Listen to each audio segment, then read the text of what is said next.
Helmet ছাড়াই bike, জালসা দেখে বাড়ি ফেরার পথে বাইক দুর্ঘটনায় মর্মান্তিকভাবে মৃত্যু দুই যুবকের।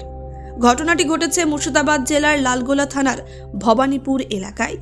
জানা যায়, রবিবার জালসা দেখে বন্ধুকে রেখে নদাইপুর থেকে আসছিল দুটি বাইক নিয়ে। রাত্রি তখন প্রায় 11টা। ঠিক সেই সময় ভবানীপুর মোড়ের কাছে বাইক দুটি নিয়ন্ত্রণ হারিয়ে ফেলে এবং সেখানে লুটিয়ে পড়ে দুটি বাইক। তাদের কারো মাথায় হেলমেট ছিল না। স্থানীয় বাসিন্দারা সাথে সাথে কৃষ্ণপুর গ্রামীণ হাসপাতালে নিয়ে আসেন। সেখানে চিকিৎসকেরা তাদেরকে দেখার পরে মৃত বলে ঘোষণা করে। মৃত দুই যুবকের নাম রজব আলী, বয়স 18 বছর 4 মাস ও তাহিরুল হক, বয়স 20 বছর। দুই যুবকের মর্মান্তিকভাবে মৃত্যুতে শোকের ছায়া নেমে এসেছে এলাকায়।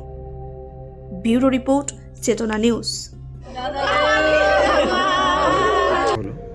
তোমার মধুপুর থেকে নাজিরকে শ্বশুরবাড়িতে রেখে আসছো না দিয়ে মানে টার্ন নিয়ে গাড়ি ঢুকতে পারেনি বাপন ডাইরেক্ট 5 অ্যাক্সিডেন্ট করেছে। কটার সময় ওটা? 11টা রাতে 11টার সময়। ওকে কোথায় রাখতে গেছিল? নাজির শ্বশুরবাড়ি মধু নদাইপুরে। আর কজন মারা গেছে? 2জন। আর টোটাল কয়জন ছিল? 4জন।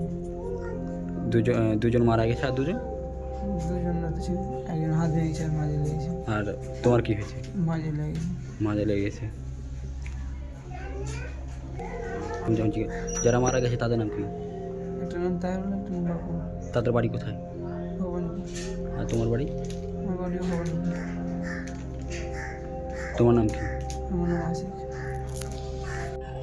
আমার ছেলেকে রাখতে গেছিল নদাইপুর থেকে আসতে গিয়ে এরকম দুর্ঘটনা।